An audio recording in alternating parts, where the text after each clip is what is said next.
have given me two wings to soar among the heavenly beings. Your brightness is my shield around that keeps me high above the ground. I fly among the waves. No wonder I am full of praise. No wonder I am full of praise. Everybody, so glad we could be together today. Kathy and I are just excited to talk about some great things. We're going to hit some, I'm hoping, Kathy, I hit some hard things today because I'm just in that mood. It's just time to hit things a little harder. The downside to it is most of the people that watch our Facebook every time we do it are people that already agree with us. But maybe we can take some of this that we're doing like we did in the sermon Sunday and chop it up, some of these things we're going to say today, and we can put them on other things like Instagram or TikTok or whatever and hit more people with it, with the things that need to be said today. So anyway, Sunday sermon went pretty well. I mean, I guess I preached it, but while we're waiting for our friends to come on, we can just go ahead and talk about that a little bit. But, you know, the main thing was I was going to talk about the banquet and excuses that were made when in Jewish culture they threw a banquet and you invited people and they said, yeah, I'll come. Yeah. And then in the parable, Jesus says in the parable, then he says, okay, come, because now everything's ready. And then they made excuses. And of course, that's a reflection on what was actually happening. We can apply it, but it actually was happening in Jesus' ministry. He's the Messiah. He's there. You know, John the Baptist said, there's the Messiah that takes away the sins of the world. There he is. And, you know, Peter's confessing, you are the Messiah. You are the Christ. So all this is going on, yet the religious elite who controlled the religion of Jerusalem and Israel basically refused to join in. So he's saying, here I am. I'm throwing this banquet. The Messiah is here. You said for centuries, send the Messiah and we'll be there. I mean, of course, their ancestors through the years passed it down. Be ready. Now the time is ready. There's the Messiah, and everybody's got excuses. So I applied that, of course, to our day today, because we live in a great time right now when God could really be doing some great things. Well, he is doing some amazing things. And today we're going to talk about political or spiritual. That's where we're going. Okay. And that still sounds waiting for some, daring. as our friends are coming on or people are starting to listen. So tell me again, what are we talking about? Well, we're going to talk today? about political or spiritual question mark. That's what I have down as a title. But just realizing that in Jesus' day, Pharisees, Sadducees, teachers of the law, those people, they were supposed to be spiritual leaders, but they were also political because they were moving the pieces around and cooperating with Rome and yet rising up like they hate Rome. Well, they did hate Rome, but then they cooperated at the same time. Didn't you teach several times about they had Rome in their pocket? Yeah, when they ask us, is it right to pay taxes to Rome or not? And Jesus says, show me a coin. And that was a trick. Now, most people, almost 100% of the people that teach that don't know it was a trick. So we can just tell everybody right now. Okay. It was a trick back on them. Because when he said, show me a coin, they pulled out a Roman coin, not a Jewish coin. See, they had Jewish coins too. So they should have, if they had pulled out a Jewish coin, it would have had a different emblem on it. But the coin they pulled out was a Roman coin that said, Caesar is God. And so there they exactly. I used to say they got Rome in their pocket. So he said, well, then give to Caesar what belongs to Caesar. If you got a picture of Caesar on it, give to Caesar. And then give to God what belongs to God, which would have been a Jewish coin. Yeah. So you wouldn't give us a Roman coin. That's why they had money changers. See, people had money from all over, but they also had Roman coins. So they would go into the temple or even around the front of the temple, and they'd change their money into the acceptable temple coins. But there was cheating going on. So they would charge them interest rather than just a fair exchange that should have been the fair value exchange, whatever that was. They charged more interest, and so So they were making money off of the money. So the money changers, Jesus came and did what? Right. Turned over their tables. So there was corruption. So there was a lot of corruption and political stuff going on. Okay. Yeah. So it's the same in our day. And so in our day, here's my point: is we'll start off this. Being political does not make you spiritual. We have how many pastors, how many reverends Yeah. are also politicians? We have one right here in Kansas City. We've known him for years. And I'm not saying that's bad, Right. but it's not the same Yeah. as being just a spiritual person. And so we kind of begin to get the idea that if we change our politics, whatever side you're on, we're trying to use politics to change our country. And we're trying to use politics to force people to change. So, we have all these arguments about athletes and transgender athletes and all that. And rather than the church being spiritual and taking a spiritual stand and trying to change the opinions of people by the Spirit of God, that's what we're supposed to be doing. We're trying to change the opinions of people by forcing them by changing the law, not changing their hearts. Yeah. Now, people have to obey laws whether their heart's in it or not. And that's how Christians and politicians, they're all doing the same thing. So Christians are supporting politicians. So they'll change our country so it'll be more however they like it. Yeah. So conservatives, of course, are supporting conservatives, and they want conservative politics, so we're more conservative. But being conservative does not make you spiritual. You can be a conservative with family values. We live in a great neighborhood here, and we have a lot of neighbors that over the years living here have shown no interest in going to church that I know of. We have some, but they are conservative. Right. Good family. Yeah. Good moms and dads trying to keep their kids clean, So Yeah. they are being conservative with family values, but that does not make them spiritual. And we're not going to be able to change this country unless we do it by the Spirit, as you know, not by might, nor by power, but by the Spirit of God. Yes. Is how we get things done. Right. But we're doing just the opposite. And so the church then is like making excuses for itself. That's why that banquet is so great. Here God says, in my opinion, God's saying like, hey, everything's ready. Do you feel the wind of change in the air? Answer, yes. Does everybody listening to this today agree with it? I don't know. Maybe no. But you have to admit change is happening whether you like it or not. Yeah. So change is in the wind. Yesterday, hi Tulsa, and some of our other friends, Darren and Heather, and others that will be coming on and listening later. We were listening to the news yesterday, and one commentator was saying the public opinion is against what the conservatives are doing. And I disagreed with that. Yes. I think the general public is glad and feeling refreshed, thinking we need some change. Of course. Now but the problem is those that are not conservatives, Right. that would be called liberals, they surround themselves with people that tell them we're winning. That's how they got. So that's why right now Exactly. they're still trying to They're explain in shock still. over that. Yeah, over the election. Yeah. And it's time for them to get over it. Mm-hmm. Sunday I started that sermon by explaining that I used to be a pitcher. And if we would lose a game, and by the way, when I pitched, we didn't lose very many games. That's right. That's truth. And you pitched a no-hitter once. Yes, and got in. As I said, I have somewhere I got my picture in the paper, but because it made news. But no, we didn't lose very many games, but we did lose games because I didn't pitch all the time, and I'm sure I lost some games along the way, but I don't remember too many. But anyway. But I told you at the end, then we were instructed by the coaches, and they still do it to this day, I'm pretty sure.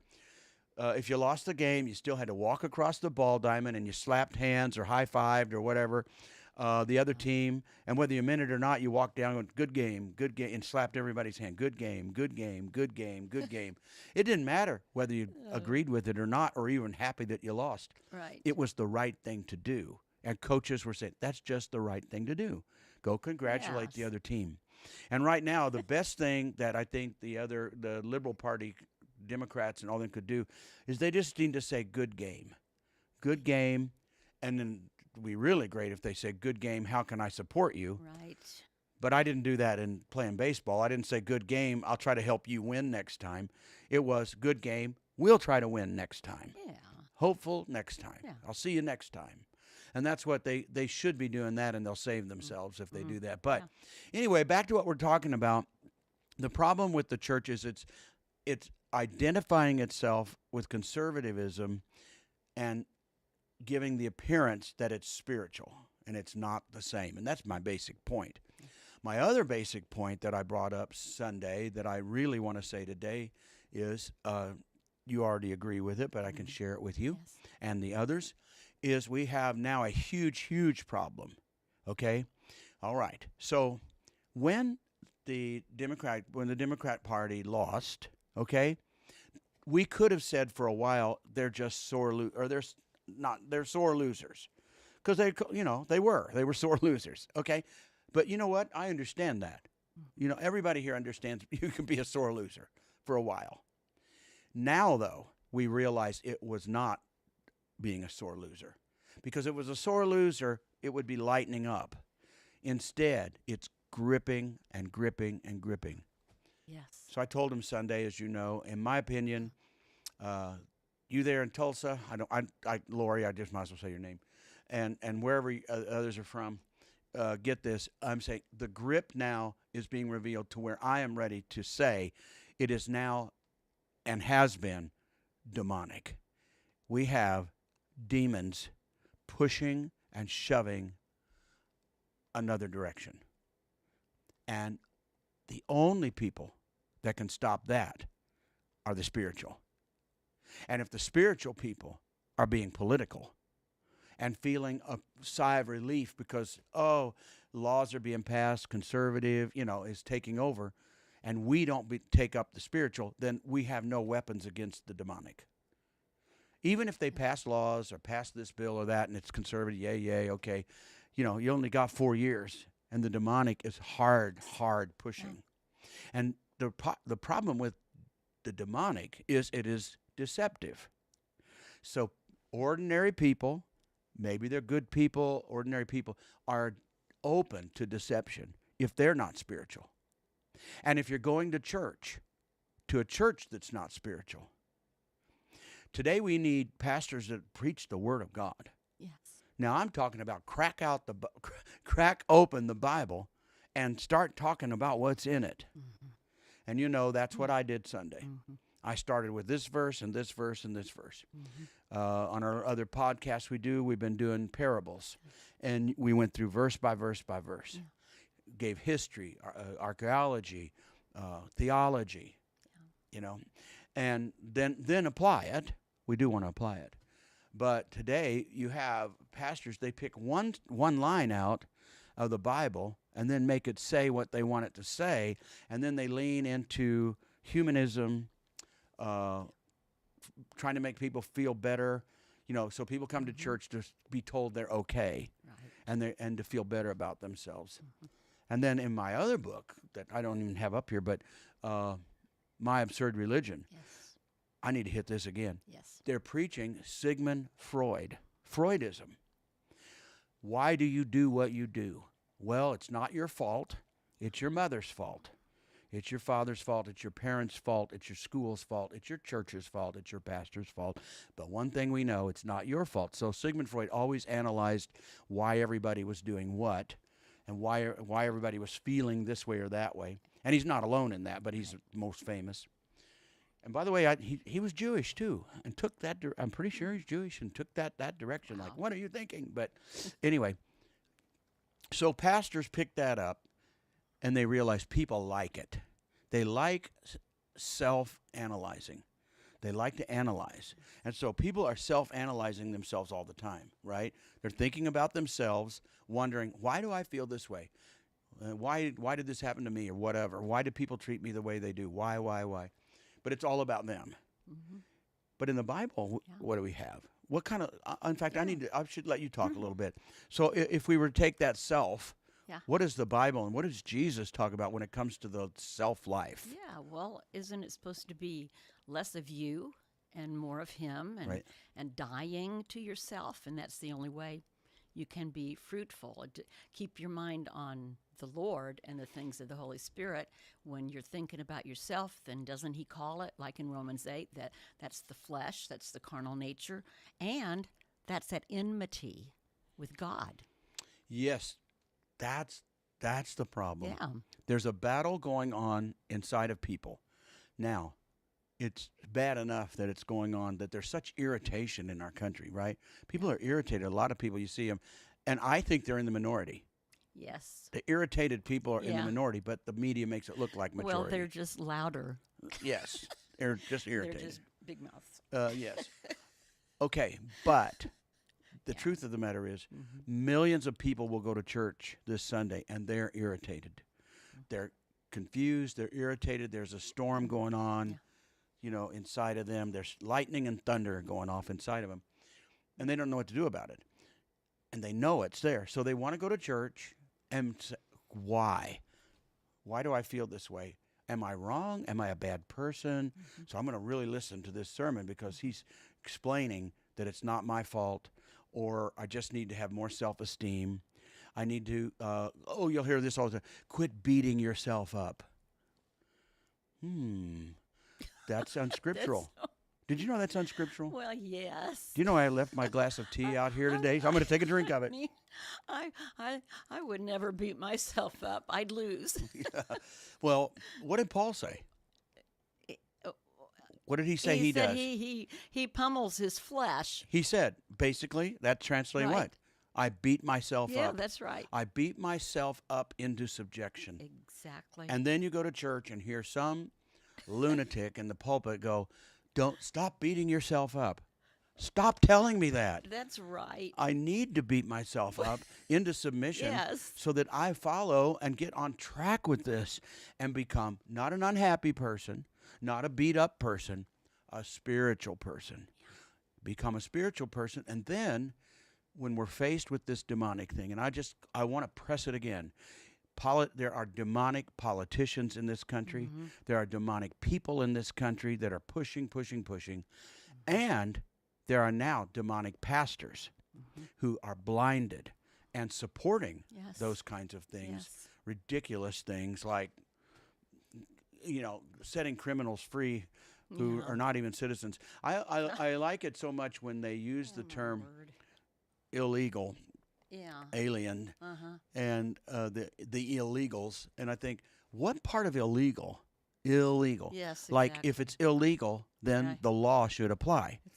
But they're taking illegal and saying laws don't apply because we need due process for illegal people. But they broke the law coming here. Yes, They broke the law when they came in. If you break the law when you come in, then there's no due process for you, illegal. and there's no constitutional rights for you. Yes. If you're illegally in our nation, the constitutional rights are for legal citizens. I and don't legal underst- aliens, people and- that and came through the legal right aliens. Of course, now they've immigrated and they're legal and they're a part of There's our a nation. right way to do it and a But, wrong oh way. my! That's that demonic. It's demonic. Due Mention that. process for a criminal, illegal. As Isaiah said, that then, and I said Sunday, they call evil good and good evil. Yes, That's demonic. that is demonic. That's how you can And it's in tell the people. churches. Yeah, And it is. and it'll get more in the churches if the churches do not wake up, and the pastors, leaders, and my goodness, the people. Wake up, people. People. One other way. There's a lot of talk about college campuses, anti-Semitism on college campuses. Correct. And all of a sudden, the college campuses are changing their mind. Isn't that interesting? You know how they changed their mind? Our president and others, Yeah. and others, individuals, held back money. Yeah. They held back their money, and it changed the course. Now, people don't have to agree with it, but a billionaire has a right to do what they want with their money. They don't have to give it to Harvard or wherever they give it, okay? No, they don't have to. What does that tell you? Instead of complaining, my church isn't spiritual, they're not having revival, I don't get anything out of the sermons, and I hear it all the time. People come from all over the world and all over the country said, I had to come to your church because I'm so dry. You know, well, why don't you change your church? Oh, you don't know how to change it? I do. Stop giving your money. Exactly. Say, Pastor, when you start preaching the Bible, crack that thing open. Give us some, in context. Give us context. Tell us give us some history of what did it feel like to be a Jew. What did they think? Tell us how it applies, and preach some sermons that convict me, which is good. Conviction is good. And make me want to be a better Christian and a follower of Jesus. Make me want to love God more. If I can't do it on myself, then I'll pay you to do it. But if you won't do it, then maybe we should stop funding them or go to a church that is doing that and put your money there. Put your money where your mouth is and go to a church that's really preaching the Word of God. That's right. And we will thrive. So the government's doing it. They're trying to do the right thing, even for Jews, against anti-Semitism. It's happening. Of course, yes. Well, why don't we go against the anti-spiritual people that are anti-God, that are in our churches, preaching Sigmund Freud, humanism, and feelings? And remember one time in church, I said, as many years as I've been doing this and prayed, God's never asked me how I feel. He said, how you feeling? And he's never tried to talk to me about my feelings. And if I were to bring it up, he wouldn't listen anyway. He said, feelings have nothing to do with it, right? Doesn't matter how you feel. Become spiritual, and it'll change how you feel. You don't put your feelings out there to become spiritual. It's backwards. So, hi everybody. It's good to see everybody here. I am going to continue to announce that demonized people. Now, remember, you've heard me teach it many times.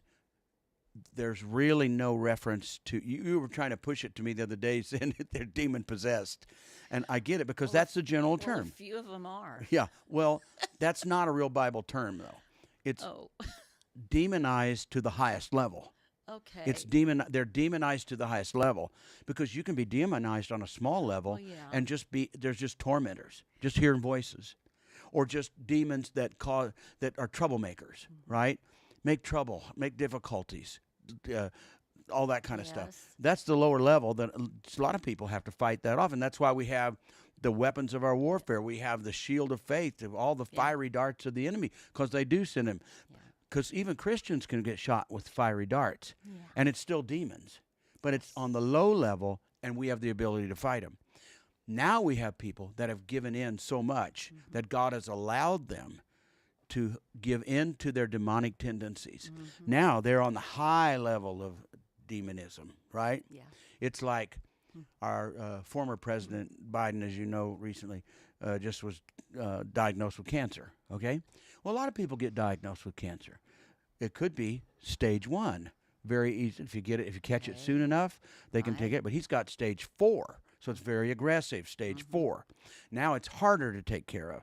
So what we want to do is if we're being bashed around or hearing voices, just the low level of it, catch it early and stand up to it and resist the devil. Submit to God. Resist the devil, and he will flee from you. Bang. That's what we need to do.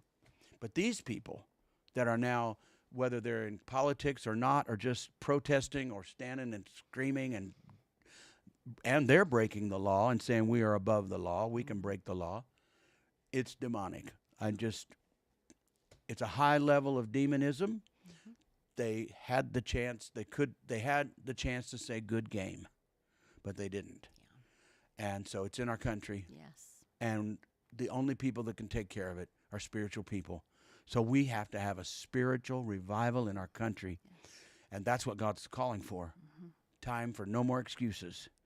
Time to be the compelling servants that were in the parable that went out and got people the unacceptable and even far beyond that.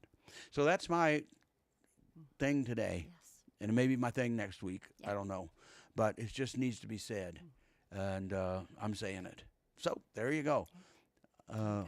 It is a beautiful day in the neighborhood here, by the way. It's a beautiful day outside. But this message is not beautiful because we need to take aim. And we need to fight off all the fiery darts of the enemy with the shield of faith and put on the belt of truth. Right. Yes. We need the belt of truth and the shield of faith, and we'll be able to take care of this. But the Yes. church is the one that's got to do it. Amen. Not political, but spiritual. All right? Yes. Fun. That's still fun stuff to talk about, right? Yes, it is. Yeah. All right. Till next time. Bye-bye.